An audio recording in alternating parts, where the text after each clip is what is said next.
Hello, everyone, and welcome to this week's episode of Entertainment Expansion. We are your hosts, Tyler Callahan and Mike Ferrante. Mike, how you doing today? I'm magically chilling today, Tyler. Oh, that's good. That's good. So good news for everyone out there. We're taking a break from Marvel, and not only that, we have a brand new, hopefully, a brand new series, if it works out, to discuss and taking a break from directors and their work. We are going to talk about franchises. Are they fantastic? Are they failures? And we're going to look at a franchise as a whole. So there might be a couple stinkers in one, but as a whole, is it worth your time to sit down and watch these movies? And the first franchise we got to talk about this is one that's near and dear to our hearts, Harry Potter. Yes, indeed. Now note, this is Harry Potter, not the Wizarding World franchise. So Correct. we will not be talking about the Fantastic Beasts movies. One, because it's not finished yet, and two, we don't want to. Pretty much. It's kind of its own franchise at this point. If you want us to shit on Crimes of Grindelwald for 20 minutes, find another video. Or just let us know and maybe we'll tackle that. You just gotta hit us with a comment every now and again. Yeah. So yeah, right now the format will be pretty simple. We'll go through the movies in order. Did we like it? Did we not like it? Why or why not? At the end, we'll do a quick ranking, and we'll give our final rating, our stamp of approval or disapproval on this franchise. So we got 8 movies. We didn't choose a small franchise. Mike, what do you think of the Sorcerer's Stone, or as they call it in England, the Philosopher's Stone? Well, what to say about the Philosopher's Stone? It's a good movie. I mean, with brand new kid actors, you got some legend actors and actresses in the movie as well. Alan Rickman, you got Richard Harris, but you got the 3 stars that carried the franchise pretty much on their backs all 8 movies: Daniel Radcliffe, Emma Watson, and Rupert Grint for their first actorial debuts. And yeah, you could say the acting's a little choppy at times, but listen, they're fucking kids. But the movie as a whole, the CGI at the time was outstanding, and most of it still really holds up today, which is very rare to say from a movie that 20 came years? out in what, 2000? No, 2001. No, this year is the 20th anniversary. So exactly. I mean, if we want to Proves your talk about, point. yeah, so it obviously stood the test of time and it still looks pretty good. And it does an amazing job immersing you into this brand new world that J.K. Rowling had created and was pretty truthful to the book as well. So I got to give it props on that. Yeah, for me, I like it. I mean, I haven't watched it in a while, gonna be honest, but I thought, I mean, at the time as a kid, loved it. Looking back at hindsight, yeah, I mean, the main three, the main duo, the trio, is the acting the best? No, but again, they're kids, so obviously it's not that big of an issue. But as a movie as a whole, it did everything it needed to be. It set up the universe, left you wanting more. It teased Voldemort, I think, in a perfect amount, right? The flashbacks, but then obviously with the professor and like Voldemort's like head coming out of the back. Yeah. Like it's creepy, it's unsettling, but they don't show too much. Like they do build up to his return. So I think overall it's pretty good. Though Dumbledore's grading scoring system at the end where he's just handing out points to everyone but Slytherin, he can kind of fuck off with that. That's all right. No one likes That's some Slytherin shady anyway. shit. I mean, did Slytherin help save the school? No. No, but whatever. You got to look at it like that. I guess. So second one is Chamber of Secrets. Personally, I thought it was good. I think I saw it in theaters like 2 or 3 times as a kid. Yep. It's weird. It's like a lot of people consider like, oh, the first 2 are like more family friendly movies, and then it gets more serious. The second one kind of gets fucked up. Yeah, second one's pretty dark. The only one that's like truly family friendly for like 5-year-olds or 6-year-olds Is the first one. is the first one. The second one you have girls ending up in the infirmary, right? There's a giant snake. There's blood. It's like this. Yeah, I mean, Harry gets stabbed in the arm with a damn fang. Mm-hmm. You got an adult wizard that's literally just basically roofing people and causing them to go insane so he Was can be rich and successful. was this the one where Harry could talk to snakes? Or that's when Yes. yeah, Yeah, okay. that's the second one. Yeah, that was a cool scene. Um, but yeah, that was kind of a nice touch because there was a couple red herrings, like, everyone's saying that, Harry could be Salazar Slytherin's great grandson or something. Meanwhile, it's not really, but it even further starts setting the seeds that Harry and Voldemort are connected more than just he tried to kill him. Yeah. No, I mean I'm gonna say this now because I'm gonna forget when we finish up. But the fact that when the horror is it The Horcrux. Horcrux, yeah, that's how you say it. The Horcrux. When you find out like Harry's the last one, and like everything just clicks, like everything just snaps into place. Like, oh, there's a reason you could talk to snakes because he could. And Yeah. part of it is like, oh my god, this makes sense. Yep. It does. And we'll keep getting further into that later. But these movies just build Hmm. on one another. Like there's not a single movie in here. And the second one, there's a lot of good information they give you. I mean, we actually get to see Harry do some magic this time, which is kind of nice. Because the first one, he really didn't do any magic, except for fly a broom, if you really think about it. Yeah. But no, as a whole, I think the second one, it's still more family friendly than, let's say the fourth one, Well, for yeah, compared to example. the later ones, but compared to the first one, it's pretty dark. Oh yeah, it definitely takes its turn there. Shout out to the flying car, only seen one time. Yep. It's okay though. You I, would think the flying car would be more useful in some later situations, but okay. well, see, this is what you gotta realize here, Tyler. They didn't know where that car went after that. No, but like it's a magical flying car. Yeah, it just drove off into the woods No, but like after it saved him. I feel it. What do you think they got LoJack on it? No, I just mean in general. Was that the only one that ever existed? You're telling me wizards or witches can't just buy these or enchant the car so it can Well, fly? actually, no, because I mean, they don't really do it too much in the movie, but they mention it, but nothing crazy. Technically, that's illegal. Okay, then go buy it off. Where's that shady alley? Diagon Alley, Uh, right? no, it's Diagon Alley's the good one. Yeah. What's Fuck, what's what? the shady one? Shit, I'm trying to remember. Nocturne Alley. Yeah. Yeah, all that shady, like gray black market stuff. Yeah, just go get your car there. You could, All right. but So, Prisoners of Azkaban, I think it's one of the yeah, best. I don't I know if it's going to would be, have to agree. maybe my top three later when we rank these, but it's it's a damn good movie. But I go back and forth on it. It's a damn good movie. But it's got the paradox. It's got the paradox of the time stuff. It Yep, really it does. does. A Um, lot, a lot of movies do though. true. And I think the pros outweigh the cons. Lupin is one of my favorite characters from the series. So to see Oh him, yeah, that's great. Gary Oldman kills it. Sirius Black. The acting from the trio is now noticeably getting better as they start to become more teenagers. Obviously, they've got yes, more acting under the belt. And you start to see not much of the world around them, but the history. So, like when Snape, toward the end, and they're talking about their time in Hogwarts, you start to piece together what was the relationship like between them years ago. You start to get some more history. yeah. Peter Pettigrew, fucking That Ron's, piece of shit. you have Ron's rat for the past two movies. Boom, he's like a 40-year-old man. Like, ew. Yeah, it's a little nasty. Where's that But rat been?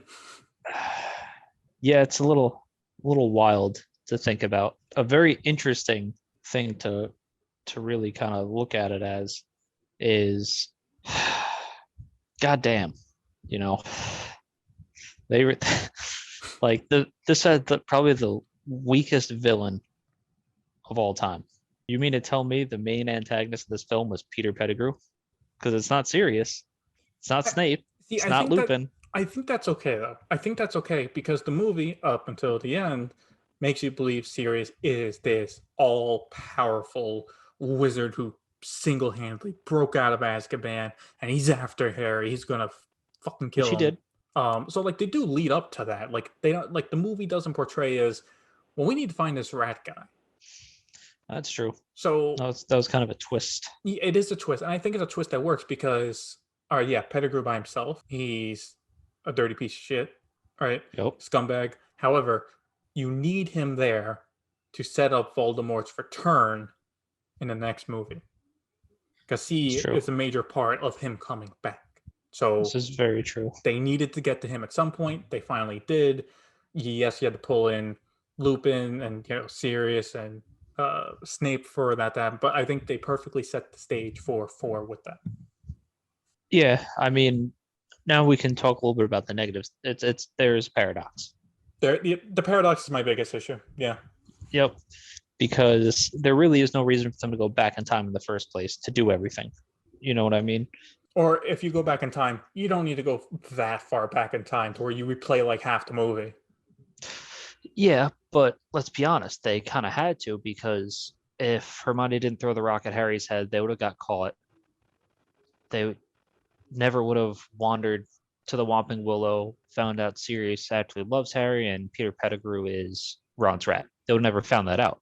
So realistically, the original time jumpers would have had to want to go back solely on based off of saving Buckbeak. That's it. And I don't think they're doing that. Well, we'll never know because, there's the paradox. So we just kind of have to assume they did. Yep. But definitely a nice. Do I wish it was a little happier? But then again, Harry Potter wouldn't be a tragic story if it wasn't for, him kind of getting fucked over all the time. Yeah. It kind of has to happen. Right. Sorry. So, fourth one. Yes. Goblet of Fire. Where it gets a lot darker. A lot darker. But also, this one is a bit mixed. Yeah, it is. It's coming definitely off the not high my of favorite. Azkaban. This isn't. Yeah, it's got its moments. It does. Personally, I think the last 20 minutes is some of the best of Harry Potter as a franchise. When they arrive at the graveyard, Voldemort's return, 4 movies in, you finally see this guy in the flesh. That is true. But I gotta say, the games that take place for most of the movie, they're nice set pieces, but that's about it. This is very true. They are very nice set pieces, but that's kind of all they are because they really don't mean dick until the last one. Yeah. So it's like, but I don't know. Like the fourth one really didn't do much for me. Pretty much, I think it's because Ron was acting like a dickhead the whole movie and really had no right to, and pretty much had no right for him to get over being mad at Harry just because the tournament was dangerous. Like, well, yeah, no one knew how dangerous that tournament was until they saw it. So that doesn't make sense why he's all of a sudden not mad anymore. Like, no, you're probably still gonna be mad. See, I kind of want to like just chalk that up to like teenage hormones. It would be a realistic response, but I do understand from your point of view, even if it's realistic, it's not entertaining to watch. No, it's just characters being annoying. So I get that. I mean, one question I got from this is how long was Moody in that box? Pretty much from the beginning, actually. Like from the entire school year? Yeah. Absolutely. Okay. It's like I saw that and I'm like, Dumbledore is like, you let this guy be in this box for an entire year? You didn't catch on? No? Well, there's a lot of things that kind of go into that. The book handles. Oh, the book. You mean how he calmly says, "Did you put your name in the Goblet of Fire?" See, I wasn't going to mention that. But no, you got to mention that. You got it. That's the biggest thing from this movie. That's like relevant these days. Calmly. Yes. How he calmly said that. But yeah, in the book they said that, Barty Crouch Jr. actually broke into Mad Eye's house, and that's when he took over the persona of Mad Eye. And when other Aurors came to Mad Eye's house, he said he was able to fend off the attackers and they ran away. He didn't see who it was. But we know definitely, especially at the end, that it was Barty Crouch Jr., and that's when he took over the persona of Mad Eye, which is why from the beginning you kind of see him doing that little lick tick thing that he always does, Hmm. because that was a Barty Crouch tick. That wasn't a Moody thing, because you never see Moody do that ever. No, Hence no. why he's also drinking the flask throughout the entire movie. Yeah, the polymorphic stuff. He's got to stay in that shape. You know. Correct. Which is why he kept Moody for the entire time, because he always needed easy access to get more ingredients. It's just like the more I think about it, it's like for an entire year, it's like you've had to keep him fed and stuff so he doesn't die. Yeah, that's true. And hydrated. Yeah, it's like just getting into the logistics of that, and like he wasn't able to fight back at all. I mean, he was eyeless, wandless. Yeah, I don't know. I mean, to be fair, he probably tried to punch his way out, and then obviously with no wand, he'd just be pushed right back Yeah, down, and that'd be it. correct. So But I think that's another interesting thing. The first actual death in the entire series that we see, we get our first look at Ray Fiennes as Voldemort, and it did not fucking disappoint whatsoever. no, yeah, definitely for me, this is like a while not a bad movie by itself, it's a mid to low tier Harry Potter movie. Yeah, definitely not my personal favorite. No, Probably not even close, it's but not in my top three. No, still not a bad movie. no, it's a good watch at least once, I would say. Yeah, Uh, Order of the Phoenix, there's a a, lot to love about this movie. a book so massive that they were able to make only a 2.5 hour movie out of this. Yeah, which a lot of it was cut. You're going to see that a lot in these next two movies, or three movies. Sorry, Yeah, I actually like this movie a lot. yeah, no, I did It's too. it furthers the bond between Voldemort and Harry, or the connection, I should say. Mm-hmm. Kind of spoon feeding you that Harry's a Horcrux even more now, with the knowledge that he can actually look inside not only Voldemort's mind but the mind of Nagini, Voldemort's snake. Yeah, kind of weird how snake stuff keeps popping back up, and there's only one other main guy who can do that. Yeah, two technically. Well, yeah, One of them's dead. The other one was a man baby up until the last movie. But I also like, Harry taking on more of a leadership role, yeah, the Dumbledore's army teaching stuff is cool. teaching the other students how to defend themselves when the ministry is kind of pacifying confrontational witches and wizards in the school year by Dolores Umbridge, that cunt, basically only teaching them about spells but never actually showing them how to use it or practice it.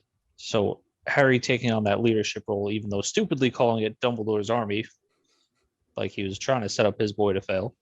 Yeah, it's Yeah, I'm sorry, Dumbledore, that they tried to arrest you for raising an army. Really don't know why they thought you were trying to raise an army. yeah, like, oh yeah, the ministry is really shook of Dumbledore trying to take over.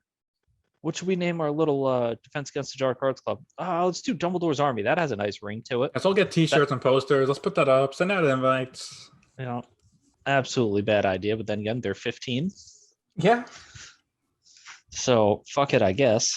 You also get a it's better bond it with sounded cool Sirius. in theory.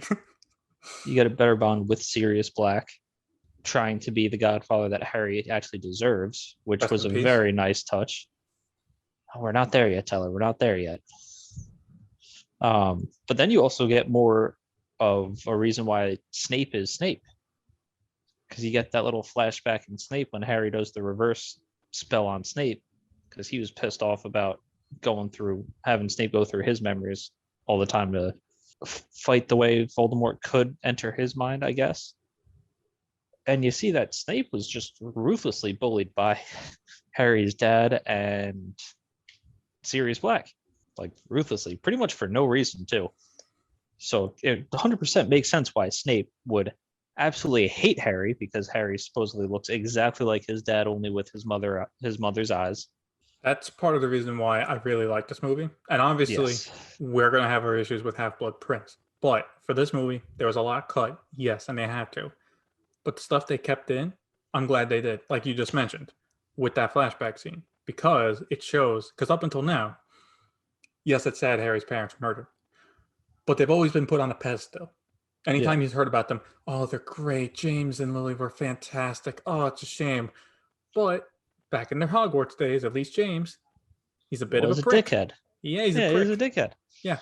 And the same with Sirius a bit. So, like, it makes them more human. Like, it Yes. gives Snape more of a reason to act like he does to Harry.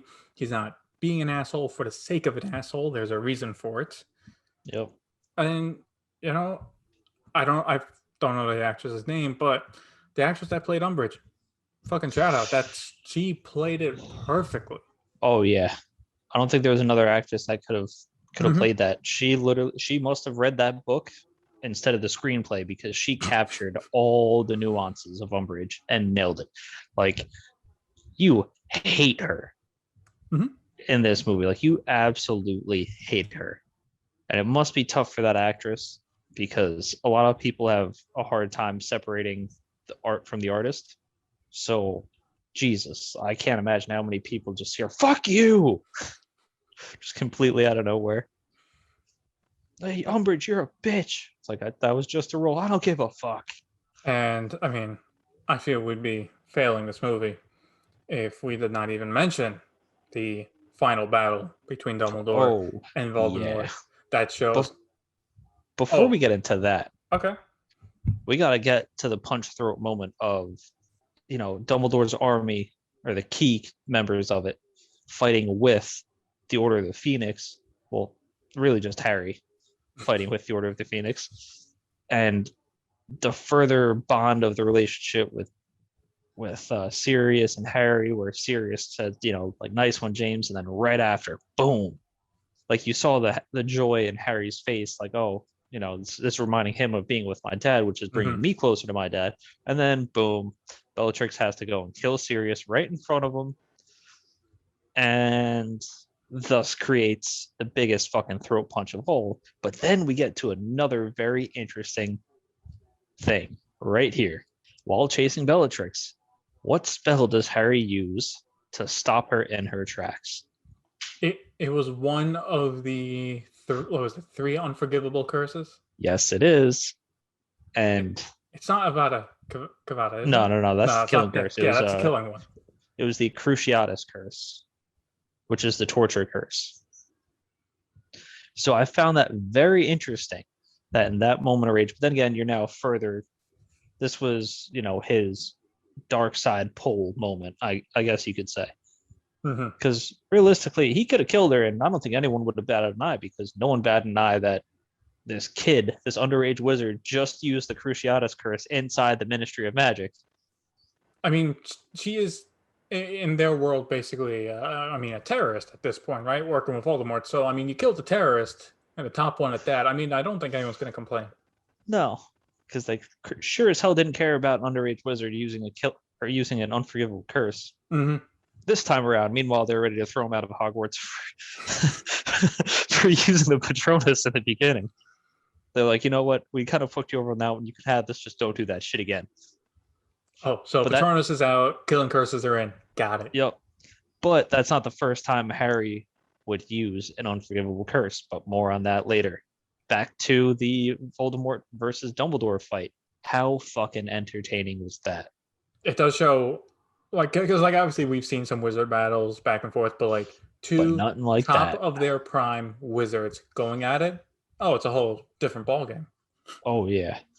Like, normally it's just you kind of get the single spells, the quick little flashes, the spells maybe, cross streams at some point. Now, how about we wreck the entire building? Fuck it. Oh yeah, how about I just create a spell to put this guy in a fucking ball of water and I could easily drown him, but I'm not going to. Thanks a lot, Dumbledore. Could have ended this franchise a lot sooner. Oh, you're But throwing glass at me? Let me use a shield spell that turns it into dust. You're welcome. well, sand, which was pretty dumb. He could have turned that shit into basically anything else. Why not do fucking bubbles? Maybe something that's not going to go in your eyes and make you take your eyes off the target. I mean, heat of the moment, right? I guess. Or pull a Doctor Strange moment, turn it into butterflies. But Yeah, 5 is one of my favorite ones. Like, Oh yeah, obviously, it easily could have been a 3.5 hour movie, but they, 2.5 hours, even back then, 2.5 hours was a long movie, but I oh think they yeah, made full use of it. I agree. Now, one movie that didn't make the full use of their time, which is Nope. weird considering the book was considerably shorter, is The Half Blood Prince. Yes, a Mike, would you very like to start us off with this one? it's a very divisive movie of the Mm, franchise for me. When I first saw it, I couldn't express the amount of disappointment that I had for this movie because the book was fantastic. You got to see every single Horcrux before it was made and how Voldemort came into contact with it. You got more time just basically in the past of Voldemort, seeing him more often rather than the two fucking scenes of Dumbledore basically recruiting him and Slughorn's memory twice. And those are my biggest issues with the movie. Where I do like the movie, it did seem a lot lighter until the very end. Whereas Order of the Phoenix was an overall very dark movie. This one had a lot of joy in it. you think so? I Yes, mean, there were some more lighthearted moments compared to the last few movies. I'll give you that. yeah, that's basically what I'm going off. I'm not saying this is a full on happy movie, but you got their friendship or the trio's friendship pretty much at an all time high Hmm. where they're just kind of like joking around with each other. They're having fun. Harry actually being good at potions, Dumbledore and Harry getting closer. I mean, yeah, the whole Hermione being jealous thing, I kind of got old pretty fast. Pretty much in the last three or in four, five, and six, each of the main trio has a movie where they're just unrelentingly a dickhead. The fourth one was Ron. The fifth one was Harry. The sixth one was Hermione It's like everyone's got to get their one movie to be a to dickhead. be angry about. Yep. Yeah. So there's that.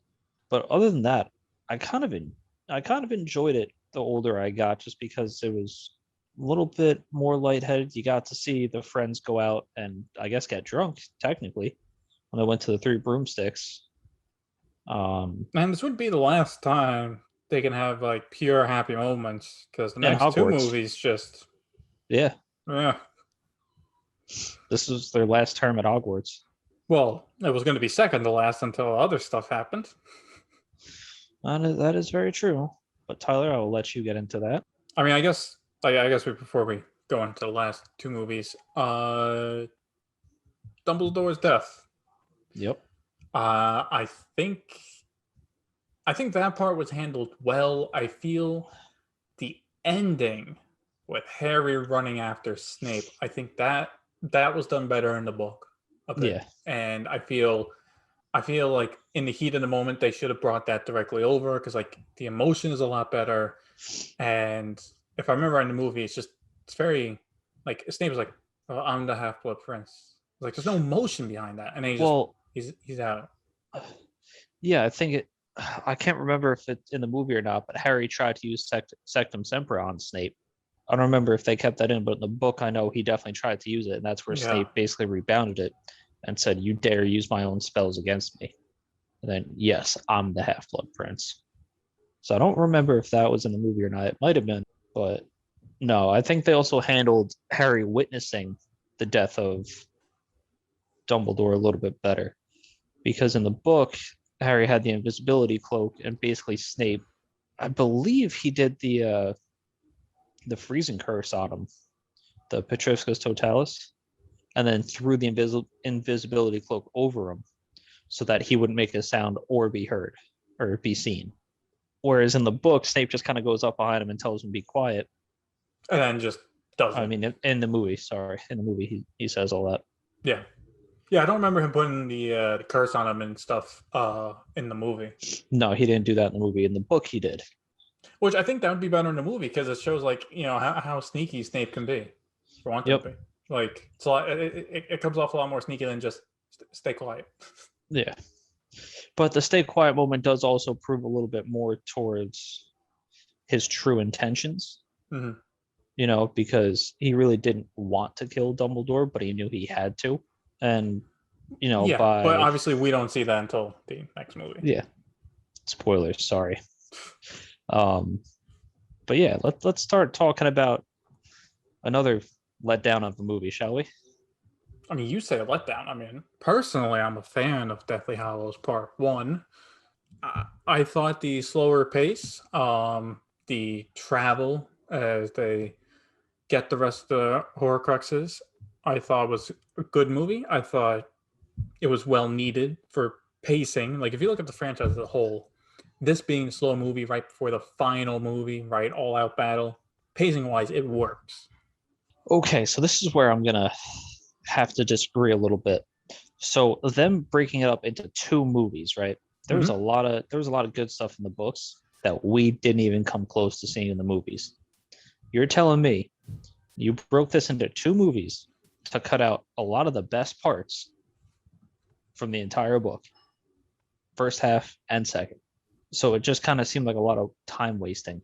I mean, I don't disagree with you, but I feel like the stuff cut out of the book isn't as bad as like Half Blood Prince. It's not as good as Order of the Phoenix. Yeah, in the first one, you're right. And Death Hill is part one, part two. I'm going to disagree with you wholeheartedly on. But part I mean, some parts of one, Part Two they could have done better. Like absolutely. the fight of Hogwarts, Yeah. completely. I mean, the house elves fucking running out with fucking kitchen knives and foot cleavers and just cleaving at people. Like that was fucking awesome. Like I wanted to see that, but no, we don't get that. But back to part one. Mm-hmm. Um, so one thing that they didn't really mention well is how the Death Eaters found the trio so soon after the wedding. And that's because they put was it a hijinks is what they called it on the name Voldemort. So anytime someone said the name Voldemort, Death Eaters were basically alerted to locations. But that's never explained in the movie. They just go to a Correct. shop and there's Death Eaters and there's a fight. Yeah, it's like how the fuck they found him so fast? Unless you read the book, you're really not gonna know because they never explain it once. Or halfway through the movie, they decide, all right, let's start calling him you know who again because they clearly got the memo. It was hijinks, but the audience didn't. Hey, why are they scared to say his name again? Yeah, they just To said it read the like eight book. times in this one. Yeah, unfortunately. But the scenes kind of cut out of, you know, I feel like there was a nice little character arc with Creature that happened in the book that we didn't get to see. But yeah, I guess it's not a bad movie. It's slow for no reason, considering that, they cut out a lot of stuff. Okay. I mean, we'll have to agree to disagree on the pacing of this movie, but Yeah, I guess so. But now right. into la creme de la creme. Mm-hmm. Part two, the finale. Yes. Almost over a 10-year buildup. Basically, about 10 years, yeah. Oh, yeah. And boy, did it kind of pay off. Yeah, I was gonna say mostly delivered. Yep. Because as I mentioned before, there's a lot of shit cut from this. A whole lot, Mm. which, understand you can't fit everything into a single movie. And that's why you had two of them for one book, which once again wasn't the longest book.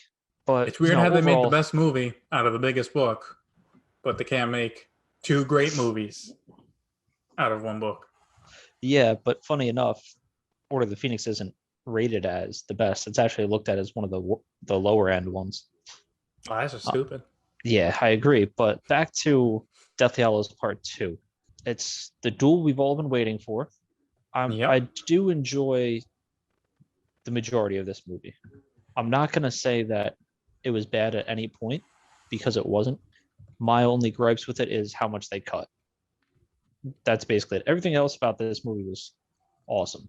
The return to Hogwarts, them destroying the rest of the Horcruxes, Harry learning Snape's true identity, like how he actually loved Harry's mother, and was basically doing this fucking triple cross essentially, which is absolutely insane. Fucking Yeah. Alan Rickman for James Bond. That definitely should have been a thing. Like if spies exist in the wizarding world, Snape is like the top spy. Oh Triple yeah. cross. Oh yeah. He nailed it.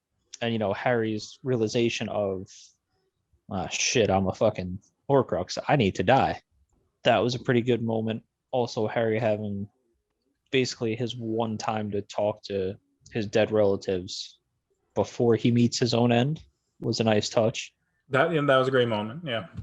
Actually, one negative thing here, I will say, it goes back to, and you guys are all going to get pissed at me, but it goes back to them cutting shit out that I would have liked to see.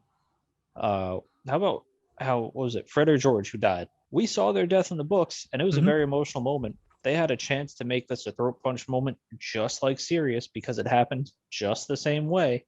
Now, once in the movies, they don't really mention Percy Weasley too much. He was the pompous prick older brother who basically worked with the Minister of Magic and basically was a dickhead the whole franchise after the second movie. But they have their reconciliation moment while fighting Death Eaters in the castle. Once they're all fine and peachy, boom, Fred or George get killed right in front of them. So there's that. You, Lupin. You know, I mentioned yeah, one of my favorite characters, and nothing. yeah. Or how about the fact that Lupin made Harry the godfather of his child, and none of that gets mentioned. Did Lupin's wife die, or was she Yes, she alive? did. Oh, she died too. Oh yeah, so she died with the baby, and then yeah, the whole family died. Yeah. No, no, no. The baby was born already. Oh, the baby was born already. I thought she was still Yeah. pregnant. Okay. No, no, no. She gave birth. I believe she gave birth. In between the movies. No, in the Deathly Hallows Part One, she would have given birth, Okay.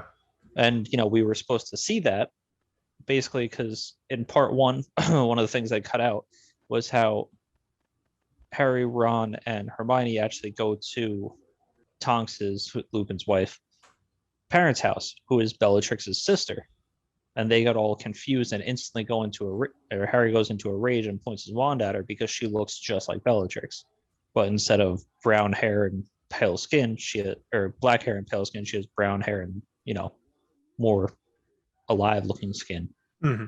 And then that's when Lupin goes there with Tonks and they show the baby and like, oh yeah, by the way, I want you to be the godfather. Once again, a moment that I guess didn't need to be in the film, but it would have made things a lot more throat punchy. It would have, and I mean, I guess one last criticism: the final fight, while cool, they botched it right at the end with him turning to dust. Same with Bellatrix. Like it really should have been. They're humans, you know, at their core, they're humans, and they can die like anyone else. Body should have hit Yep, the floor. absolutely. They should have. And I would have liked to see that moment where they throw all the Eaters' bodies in a completely separate room because they don't deserve to be with the dead of the people they've killed. Yeah, Would have been a nice touch. would have been. One thing that the movie did a little bit smarter, I guess, is Harry breaking the Elder Wand. Because in the books, he used the Elder Wand to fix his original wand that was broken. And then he placed the Elder Wand back at the grave with Dumbledore. So the movie, him breaking it, I guess it makes sense. Absolute power corrupts, absolutely. And with the temptation of the Elder Wand, someone will always try to kill for it. Yeah, yeah, that would be a constant threat. As soon as people hear like, "Oh, he has it," it's like they're gonna come after him. Yep. But I think it would have been nice if he fixed his original wand again. But it's not important, I guess. Well, that's about the entire franchise. A lot of Yes, it movies. is. I think to make it easier, because you know, don't want to do a full ranking. I'd say let's do top three. All right. I guess start with you. I'll go first. Go Uh, ahead. Third place, I got. Ooh, I'm gonna put Deathly Hollows Part One Really? over Part Two. Yes. Uh, Second place. Now this is where it gets real tough. I'm gonna put Prisoners of Azkaban. Prisoner of Azkaban. Yeah, the Time Okay. Paradox. It's a great movie, but Time Paradox. If I think too much about it, it just goes down a little bit. Yeah, I hear you. First place, Order the Phoenix. Yep. Fantastic movie, top to bottom. See, our lists are very similar except for the last movie or the third movie. My third movie is Deathly Hallows Part Two. Then it would be Prisoner of Azkaban and Order of the Phoenix. Because Order of the Phoenix, they really didn't cut too much from the books. Like I know they did, but it didn't feel like it. It still felt like a pretty good rendition of what we got. But Okay. Tyler, would you recommend watching this franchise? 100%. Absolutely. Numerous reasons. Uh, Yes. Honestly, I think as people look at it more and more as time goes on, it is honestly a part of cinematic history.